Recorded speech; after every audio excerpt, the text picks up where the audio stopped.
Hello and welcome into another episode of Locked on Wolves. Today on the show, we are talking Wolves Sixers double overtime thriller from Saturday night. Spent about half the show talking about that and the key takeaways, what we can apply moving forward, and then take a peek ahead, previewing Monday's Wolves Pacers game, as well as the week as a whole, all three games this week, plus where the Wolves sit in the Western Conference standings right now and what we can expect moving forward, and how the Timberwolves might backfill Patrick Beverley's missing minutes as he continues to miss games with an injury. It's all coming up on the show. Welcome in. You are Locked on Wolves.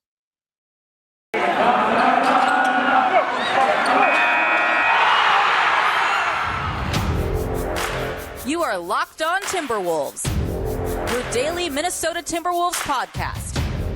Part of the Locked On Podcast Network. Your team every day.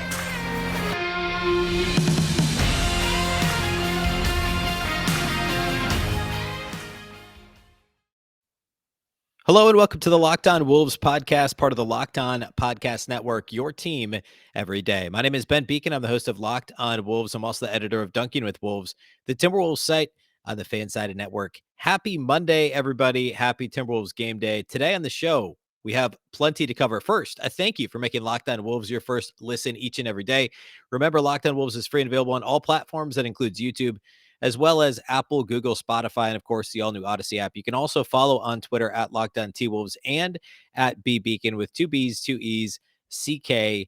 This episode of Locked on Wolves is brought to you by Truebill. Truebill is the new app that saves you money by helping you identify and stop paying for the subscriptions you don't want or need, and can even negotiate better deals on those you want to keep. Today, Wolves Pacers. The Timberwolves have won, what are we now? 6 of the last 7 games, I believe, including the loss in Charlotte on Friday and the victory on Saturday over the Philadelphia 76ers. Or I guess, 6 out of the last 7. We're going to talk a little bit about Wolves Sixers here, the first part of the show. We didn't do a post-game podcast, Thanksgiving travel over the weekend. So I want to hit some of the key takeaways from that exciting game on Saturday, and then look ahead to Wolves Pacers in the week as a whole, where the Wolves sit in the Western Conference standings. All that good stuff is coming up on the show today. Okay, so let's actually go ahead and hit Wolves Sixers right off the bat here. So, I mean, this was an incredible game. The Timberwolves, obviously, the city, just a ton of fun to watch as a basketball fan. Too many foul calls, far too many foul calls that went the way of the Sixers and Joel Embiid. We'll talk more about that later. But the Timberwolves, I mean, this was a ton of fun. The Timberwolves built a 15-point lead early. They led by 15 and a half. And then it actually got up over 20 before the Sixers really pushed back in the third quarter. And I mean, the officiating helped a little bit, but the third quarter wasn't as much officiating as it was really just hustle. Jared Vanderbilt when the Wolves were, I think, up 18 or 20s when Vando hit the bench in the third quarter. Vanderbilt had started, which, by the way, Vando and Taurean Prince both got the start in the absence of Patrick Beverley. On Friday, we saw Jaden McDaniels in the starting lineup. On Saturday, it was Vanderbilt and Prince with no Patrick Beverley out with the adductor strain. And when Vando went to the bench in the third quarter, it was all Sixers. The Sixers got to basically every 50-50 ball, and the Timberwolves did not make adjustments. The offense got stagnant. It was a lot of forced shots, especially Anthony Edwards. By the way, Ant was great early. We'll talk more about Ant specifically here just a little bit. He was great early in the game, him and Karl-Anthony Towns both. But then the third quarter, the offense was completely stagnant. Tons of forced shots, especially from Anthony Edwards, completely losing the hustle battle on both ends of the floor. The offensive rebounds that Vando was hoovering up, no longer possible for the Timberwolves to rebound the ball on the offensive end of the floor with no Vanderbilt on the court. And the offense just completely dried up. The Timberwolves scored 16 points in the third quarter, and what was a 15-point halftime lead was down to 2 headed to the fourth. And then the fourth quarter, the officiating kind of went off the rails. And the Timberwolves finally found a little bit more rhythm offensively, and basically what that was D'Angelo Russell running high screen and rolls, and then picking apart the Sixers defense. Early in the game, it was more picking it apart with passing. Late in the game, it was picking it apart with mostly threes, but really from anywhere on the floor. D'Lo hit some mid-range shots. He got into the paint, hit a couple of scoop layups, and for whatever reason, teams still let him get to his left hand, and he's deadly when he gets to his left. And I mean, down the stretch, Embiid got a ton of foul calls. The Sixers got their first lead of the entire game with just under 2 minutes left in the game. And then, of course, Karl-Anthony Towns fouls out in the final minutes. In the final minute, I should say, final 30 seconds, really. D'Angelo Russell had 15 points in the fourth quarter alone. And then down the stretch, it was D'Lo and the ancillary players. It was Naz Reid. It was Jaden McDaniels. Torian Prince ultimately who were making these shots with no Karl-Anthony Towns in the game. Anthony Edwards mostly going cold in the second half entirely. I think he had a couple big shots down the stretch, but for the most part was very quiet. Um, and just really impressive execution down the stretch, except for the final play of regulation when Anthony Edwards just went isolation and jacked up a 28-footer, which actually, I'd love for him to go to the rim. It wasn't an awful shot. He was wide open, and we all know that Edwards has that range. It's just in a tie game, you'd like to think, if it was a 2-point game, that's not a bad shot at all. But in a tie game, you'd like to get something going to the rim. Besides that, at the end of regulation, I thought that the Timberwolves execution down the stretch was generally really good in both regulation and both overtimes. So what I want to do next is I want to hit studs and duds from this game, individual studs and duds really quickly, and then 3 key takeaways to pull out of this game and apply moving forward. And then after that, we'll look at the schedule. We'll look at Wolves Pacers on Monday, that matchup, and what to expect here moving forward. So that's all upcoming here on the show today. First, though, before we get to all that, before we get into the individual studs and duds, let's talk about our title sponsor from today's show, and that, of course, is our friends over at Prize Picks. All right, NBA fanatics, have you heard about Prize Picks? Prize Picks is daily fantasy made easy. I love it, and I know you will too. Prize Picks is the best NBA DFS prop game on the market. Prize Picks offers more NBA props than any other DFS prop operator and offers all the superstar players as well as bench players, only recording a handful of minutes each game. Prize Picks offers any prop you can think of, from yardage to touchdowns, even interceptions thrown. All of your users that deposit and use your promo code will receive a 100% instant deposit match up to $100. Just be sure to use the promo code NBA. You pick 2 to 5 players and an over-under on their projections, and you can win up to 10 times on any entry. It's just you versus the projected numbers. For instance, you can do mixed sport entries like the over on Anthony Edwards points combined with the under on Kirk Cousins interceptions if you wanted to play on a Sunday. Use the award-winning app on both the App Store and Google Play. Entries can be made in 60 seconds or less. It's that easy. Prize Picks is safe and offers fast withdrawals. Don't hesitate. Check out prizepicks.com, use promo code NBA, or go to your app store and download the app today. Prize Picks is daily fantasy made easy. Let's also talk about our friends at DirecTV. Does this sound familiar? You've got one device that lets you catch the game live, another that lets you stream your favorite shows. You're watching sports highlights on your phone, and you've got your neighbor's best friend's login for the good stuff. Well, I want to tell you about a simple way to get all that entertainment you love without the hassle, and a great way to finally get your TV together. It's called DirecTV Stream, and it brings your live TV and on-demand favorites together like never before, so you can watch your favorite sports, movies, and shows all in one place. That means no more juggling remotes and no need to buy another device ever again. And the best part is that there's no annual contract. Get rid of the clutter and the confusion and get your TV together with DirecTV Stream. You can learn more about it at directv.com. That's directv.com. Compatible device required. Content varies by package. Okay, let's talk key takeaways from Wolves Sixers on Saturday. So number one was the offensive balance. Early in the game, Karl-Anthony Towns was a monster. He made his first 8 shots of the game. He was 7 for 7 shooting by halftime. And Towns was really, actually, as a whole, the Timberwolves offense was getting it done in the paint. I don't believe the Wolves shot a 3 until they were, I think, like their first 18 or 20 points came from in the paint. In fact, 20 of their 35 first quarter points overall on Saturday came in the paint for the Timberwolves, which the Wolves still, after Saturday, they're still number 1 in the league in 3-point attempts per game. And I think that's great. It's outstanding. They're shooting the ball better from deep now than they were even 10 days ago. But it's the old, I think that this got overplayed, the adage of, oh, play inside out, play from the post out to 3-point line. Nowadays, that's not really how it works. But sometimes that is, against a team like the Sixers, when they're going to try and assert their dominance inside with Joel Embiid, if you can hit them in the mouth early by scoring in the paint and then, get yourself some points on the board, maybe get them into foul trouble. That didn't really work out as much for the Timberwolves as it did for the Sixers. But then the 3-pointers can come later. And that's exactly what happened in this game. And Cat has been shooting less and less threes lately. And that's a trend that hopefully will reverse itself. But he was fantastic in the paint early. Again, made his first 8 shots of the game, 7 of 7 at halftime with 17 points. Anthony Edwards had 14 points at halftime. And by the way, finished with, I think, just 19, if I'm not mistaken. Ant had 19 for the game. He had 14 at halftime. So he only scored 5 points in the second half, plus 2 overtimes, the third, fourth quarter, 2 overtimes. But a great start to the game for Edwards, a great start to the game for Cat. Ant, of course, had that windmill slam in transition. He had another nice dunk off an offensive rebound, I think, from Vanderbilt, kicked it out to Ant on the right wing, and he drove for a nice tomahawk slam. Really, really strong start for both Cat and Ant. And then on the flip side, D'Angelo Russell started the game shooting 3 of 11 on field goals. He finished the game 13 of 25. So he started 3 of 11. He finished 10 of 14 over the final quarter. Well, 2 overtimes plus the fourth and about half of the third quarter. 3 of 11 and then 10 of 14 the rest of the way to go 13 for 25 for the game for D'Angelo Russell.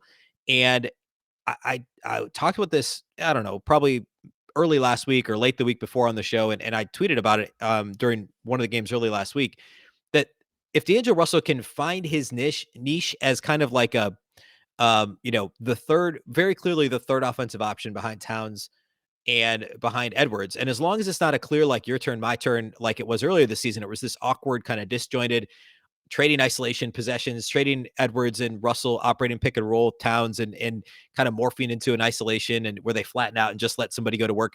As long as it's not a clearly disjointed your turn, my turn situation, and it's more of an offense with a true flow to it that then kind of morphs into, okay, D'Lo's legit got the hot hand now. We'll let him orchestrate because he's a good enough passer and generally a good decision maker. You can make that work if he's got the hot hand. And they needed him to do that late, especially once Karl-Anthony Towns fouled out. But Edwards was cold. Cat was fouled out. So you need a guy like D'Lo that can go get you buckets. The problem is with D'Lo is that occasionally he'll think he's that hot hand and he's not, or he'll just simply have a poor all around game. And it seems like that happens more often than, or I shouldn't say more often than not, more with D'Lo than it does with other star caliber players. And if D'Lo could just be a little bit more consistent, then this is the exact type of performance that it's why he makes sense with this team, because Anthony Edwards is a fantastic scorer. He can score at all three levels. He has limitless range on his 3-point shot, but he's not quite as pure of a shooter as D'Angelo Russell. D'Angelo Russell can get his shot off anywhere, and he's just a better and more efficient shooter than Anthony Edwards. Karl-Anthony Towns is great from everywhere on the floor, but we all know what his shortcomings can be if he doesn't get help with from teammates. The offensive fouls, foul trouble in general. Teams are able to double team him in the post. And with D'Angelo Russell, he can get his shot off anytime, anywhere. And that could be extremely valuable. The other thing I want to shout out related to D'Lo, his defense in this game, especially late. We know he got the game-winning steal, right, in double overtime, trailing by 1. He gets the steal, the Tyrese Maxey pass. When he left it behind, D'Lo gets it up court to Taurean Prince. Should have gotten a foul call, by the way, on Prince's layup, and the league admitted this in the final 2 minutes report on Sunday morning, that it should have been called an and one on Joel Embiid when Prince hit the game-winning layup with just like 4 seconds or so left in the second overtime. But the steal from D'Angelo Russell, and he had another steal late in the game as well. A couple of really strong defensive plays.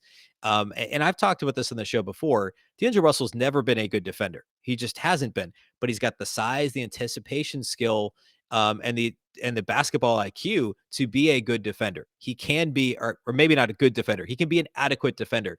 For the most part this year, especially of late, he has been an adequate defender. And I've said this a lot. I'm going to keep saying it. If D'Angelo Russell, Malik Beasley, Anthony Edwards, if they can go from terrible to adequate defensively, it's the same as some of these other guys going from adequate to fantastic. It's the exact same thing. And if you can make that gap up there with your worst defenders, if your weak links are suddenly average or mediocre at worst, then you're in a really good spot. And D'Angelo Russell was better than mediocre in this game defensively. Really impressive showing from D'Angelo Russell, especially down the stretch. The second key takeaway, Leandro Balmaro as the first sub off the bench. I've waited now, almost halfway through this podcast to talk about Balmaro, but he went from being literally never playing rotation minutes except for garbage time to being the first sub off the bench in, granted second night of a back-to-back, but in Philadelphia against a good team in the 76ers, and played a really good game. He ended up only playing 17 minutes, but he was in the game in the second overtime as a defensive sub when Finch was trying to match defense for offense and get D'Lo off the floor at times. Once Jaden McDaniels, Jared Vanderbilt, and Karl-Anthony Towns had all fouled out of this game, Leandro Balmaro played 17 minutes. He only took 2 shots. The Sixers were more than content to let him try and shoot. I believe one was a layup he made at the rim, a difficult shot, and then the other was a long 2. But he's had 3 points in 17 minutes, 1 of 2 shooting, was 1 of 2 at the line, 3 rebounds, and assist, and only 1 turnover.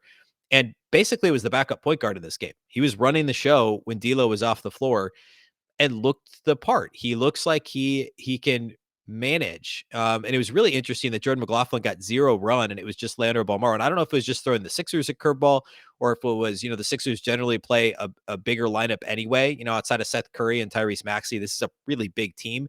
And the Timberwolves aren't. They don't have a lot of size. And Patrick Beverley isn't big, but he plays big and he's long. And with him off the floor or him not available, Chris Finch deciding to go with Leandro Bolmaro for some of those minutes is really interesting. And I'm intrigued to find out, as I'm sure we all are, whether or not Bolmaro is just a part of this rotation now. If he played well enough, we're like, hey, he's the 9th, 10th guy. Some nights we'll see McLaughlin or Okogie. Some nights we'll see Bolmaro. Some nights, if it just kind of rotates through when Patrick Beverley's out, I think that's part of a bigger conversation about how the Wolves cover for Patrick Beverley's minutes. But I thought that was fascinating. The third takeaway is the fight through officiating adversity. If you're a regular listener to this podcast, I've brought up officiating less than 5 times ever over the past 2.5 years. This would be maybe the second time this season I've mentioned officiating. I actually don't think it was that bad over the first 2.5, 3-ish quarters. Well, I should say lopsided. It wasn't good on either end. I don't think it was that lopsided. Late in the game, though, is when things really started to shift. And my DVR had recorded the Sixers broadcast. Philadelphia 76ers announcers were noticing that there were some friendly calls going towards the hometown team. The out-of-bounds call that went off Joel Embiid's back, that wasn't close, and the official was standing right there, and it didn't matter because Embiid traveled on the very next possession down the court. This was, I think, late in the fourth quarter, maybe early first overtime. It ended up not mattering because the Wolves got the ball right back, but it was atrocious. A couple of those ticky-tack calls. I mean, Towns' 6th foul call was pretty ridiculous given some of the contact that, Edwards and D'Angelo Russell were taking on the Wolves' offensive end of the floor. But the Timberwolves fought through the officiating adversity. They had 3 guys foul out.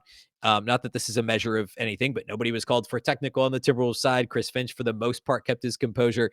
But I mean, it was pretty brutal. And the Timberwolves are a team that in the past, and even earlier this year, they've been known to kind of lose it and just say, hey, the world's against us. It's us against the world, but in a bad way, and just kind of fall apart. That didn't happen in this game, despite 3 of their 9 rotation guys that appeared in this game fouling out with 6 personal fouls. And Naz Reid, by the way, had 5. D'Angelo Russell had 4. So if this game had gone on much longer, it could have gotten really hairy for the Timberwolves. But they handled the adversity fairly well, and I thought that was good to see. All right, real quick, studs and duds. D'Angelo Russell, obviously a stud, 35 points on 25 shots, 13 of 25 shooting, better than 50% from the floor, 6 of 10 outside the arc, getting that 3-point percentage up over 34% for the season, which is good to see. He only attempted 4 free throws, but made 3 of them. 8 assists, 4 rebounds, 2 steals, 2 blocks, 5 turnovers for D'Lo, and there's not much more that needs to be said other than he was ice cold in a good way. He had ice in his veins late in the game. Fourth quarter, first, second overtime was fantastic. Second stud for me, Karl-Anthony Towns. I know he fouled out. He played a good game. 28 points, 11 of 16 shooting, ultra efficient, 3 of 5 outside the arc, 3 of 6 at the free throw line, 10 rebounds. Weirdly enough, he had no assists and no steals, despite both those categories seeing upticks for him so far this season overall. But 1 block, only 3 turnovers in 37 minutes, and it didn't really get into serious foul trouble until late. I know Embiid had 42 points, but a ton of that was done with Towns off the floor, and he shot 21 free throws in this game, which is just boggles the mind considering Towns shot 6 and the Timberwolves as a team shot 16. I don't know. I don't know what else to say about that. The third stud for me in this game, Naz Reid, fantastic after Karl-Anthony Towns fouled out, did the best he could on Joel Embiid. It was called for some ticky-tack fouls, but had 13 points on 6 of 9 shooting, hit a massive 3 in his only 3-point attempt of the game, a really, really timely 3-pointer, 5 rebounds, 13 points, 5 rebounds, and a block. It was a +3 in 21 minutes. So a good all-around performance from Naz Reid. Good to see him step up for Cat in a really strong way. No duds in this one. I mean, you win double overtime on the road, blow a 20-point lead, and still win on the road double overtime against Philly in Embiid's return. No duds, and really there couldn't have been any. Everybody played well. You would have liked to see a little more out of Malik Beasley at just 5 points in 24 minutes, but this was also a matchup thing. Taurean Prince played well, so they left him on the floor. The Timberwolves tried to play bigger overall, quiet night for Beasley, but I don't think anybody deserves a dud in this one. So super fun game. Really, really great way, bouncing back from a lethargic performance on Friday in Charlotte, where they just didn't really seem to be with it coming off the emotional win over Miami at home on Wednesday. It was great to see the bounce back on Saturday. Okay. I want to close the show by previewing Wolves Pacers on Monday night and the week ahead overall. First, though, before we do that, let's talk about our friends at Built Bar. It's here, the best Monday of the year, Cyber Monday, and Built.com is the place to aim your mouse. Get at least 20% off everything delicious and healthy. That's 20% off site-wide, and even bigger discounts on Built Boost, Broth, and Built Swag. A brand new Built Bar flavor has landed just in time for Cyber Monday, Caramel Almond Delight, and it delivers everything it promises. Caramelized chocolate, check. Almonds, check. Delightful, double check. Be sure to get yours before they're gone. 150 calories, 17 grams of protein. And this season, maybe you're craving white chocolate. For a limited time, get a special new Built Bar Puffs flavor, white chocolate cheesecake, the yummy protein treat filled with marshmallowy center covered in white chocolate, 140 calories, 17 grams of protein. Tis the season to save and to give your taste buds the gift of Built Bar. Get to Built.com for these incredible tasty new bars and 20% off everything. Head to Built.com, enter code LOCKED20 before it's too late. Again, today only, Monday, November 29th, 20% off everything. Built.com, promo code LOCKED20 today before it's too late. Let's also talk about betonline.ag. It's Thanksgiving weekend. It has just ended, and we're still in November. We all know what that means. Football. It's the middle of football season, and nothing goes better with football than betting. BetOnline has you covered all holiday season, more props, odds, and lines than ever before. BetOnline remains your number one spot for all the sports action. Head to the new updated desktop or mobile website to sign up today and receive your 50% welcome bonus with promo code LOCKEDON to receive your bonus. And it's not just football. BetOnline has pro and college hoops, NHL, boxing, UFC, and even your favorite Vegas casino games. Don't wait to take advantage of all the amazing offers available for the 2021 season. BetOnline is the fastest and easiest way to bet all your favorite sports. BetOnline, we're stuffed with deals this Thanksgiving and holiday season.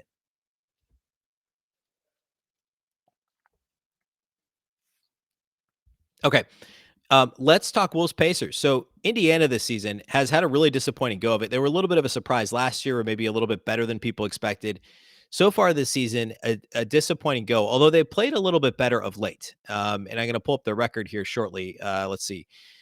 They're 9 of 13 overall, but lately they've played much better. They've won 3 out of their last 5, and that includes wins over the Bulls, Pelicans, and Raptors. The Pelicans win isn't all that impressive, obviously, and the Raptors have also disappointed this year and are 9 and 12 on the season, I believe.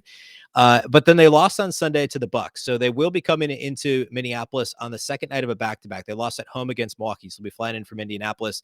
The Wolves, of course, will have been home since late Saturday and had Sunday off. So the Timberwolves will have the rest advantage. They will have the home court advantage, obviously, as well. And this is a game the Wolves are going to be favored in, and they should win over the Pacers. But the Pacers obviously they still have a strong roster. They've just had a really disappointing season so far. And it's surprising given head coach Rick Carlisle obviously being fantastic. He's very familiar with the Timberwolves and their personnel. But it's a team that's been healthy. I mean, they haven't had TJ Warren all season. Obviously, Karis LeVert coming back from injury, but Malcolm Brogdon has been really good. Domantas Sabonis has been consistent. Miles Turner, everyone's favorite Timberwolves trade target, certainly my favorite Timberwolves trade target, which could be a realistic thing if the Pacers continue to be below 500 in a weak Eastern Conference. But Miles Turner's been really good for them this series, over 40% from three-point range, and has basically just been a spot-up three-point shooter within their offense, which would be great I love Jaden McDaniels, but to put Miles Turner in the Jaden McDaniels role would be really nice for a lot of reasons for the Timberwolves. He would be kind of a fully realized, better spot up shooter and even a better defender than Jaden McDaniels, at least in the team concept. So anyway, that's not what this is. But Miles Turner, when you're watching Wolves Pacers on Monday, think about him in a Timberwolves uniform. I don't think it's likely to happen. I don't think the Wolves are at this point, really jonesing to make a trade. But if they're able to land a Miles Turner at this point, like for instance, a quick aside, if the Timberwolves were able to get him and had to give up like a, Malik Beasley and a pick or something like that, I don't know that the Wolves would do that because I think the edge the scoring advantage that Beasley brings off the bench for the Timberwolves is probably a little bit more. The gap between the potential upgrade from McDaniels to Turner probably doesn't make up for what you'd be losing if you were to trade, say, a Malik Beasley or if you were to trade Jaden McDaniels, for instance. So I don't think a Turner trade's likely. I want to be clear, but he's still a fun trade target, a fun player to consider if he could slide in next to Karl-Anthony Towns would be awesome. Domantas Sabonis, of course, still there. Malcolm Brogdon's their leading scorer. It's a team that's actually been pretty decent on both ends of the floor. They've had some bad luck in close games so far this season. Their Pythagorean win-loss record should actually be above 500, and they're 9 and 12 on the season. They're the 12th rated defense in terms of efficiency and middle of the pack, exactly 15th offensively. Middle of the pack in 3-point shooting. They're a top 10 rebounding team on both ends of the floor. So just a really well-rounded team that's had some bad luck in close games. So while it is a game the Timberwolves should win, given home court advantage, the rest advantage, outside of Patrick Beverley, the Timberwolves are healthy. Don't look at this as, oh, the Pacers are 9-12. And trust me, the Timberwolves cannot look at this like, oh, the Pacers are 9-12. We should win this game. Well, the Timberwolves are only 10-10. I get that the Wolves have won, 6 out of their last 7. But we all know that the Wolves have had their problems overlooking supposedly inferior opponents, and the Timberwolves cannot afford to do that. They cannot afford to look ahead at the rest of the week and look past this Pacers team. The Pacers are an interesting matchup for the Timberwolves. It's a team that's very comfortable playing slowly, slowing down the pace, and can beat you in a variety of different ways, whether it's a bonus in the post, whether it's a combination of Brogdon and Miles Turner and Justin Holiday from the perimeter, Jeremy Lamb off the bench for them. Can hit some, also Keelan Martin, former Timberwolves two-way player. It's been a couple years since he's been with the Wolves, but he's now a part of their bench rotation. It's a beatable team, but they're also a team that can win in a variety of different ways. And the Timberwolves haven't necessarily shown the ability to do that yet. So this could be a really interesting, close, fun game on Monday night between the Wolves and Pacers. Overall in the Western Conference, the Timberwolves right now, it's actually fascinating. The Wolves are just 10-10. And while the Western Conference is still the better conference, it's suddenly very top heavy with Golden State at 18-2, Phoenix at 17-3. Of course, both teams, the Wolves have played pretty tough this year, although they lost to them. But the Wolves are only 1 game back from the 4 spot in the West. They're 10-10. The Mavs are 10-8. So they're 2 games back in the loss column, but overall, they're 1 game back from the 4 spot. They're still, the Clippers and the Blazers are there too, as are the Grizzlies at 10-10. But Minnesota's only 1 game out from the 4 spot. They're 3 games out from the 3 spot in the West. And right now they're tied for the 6th spot with Portland and Memphis. So there's this logjam, really mostly teams we expected to be in that range.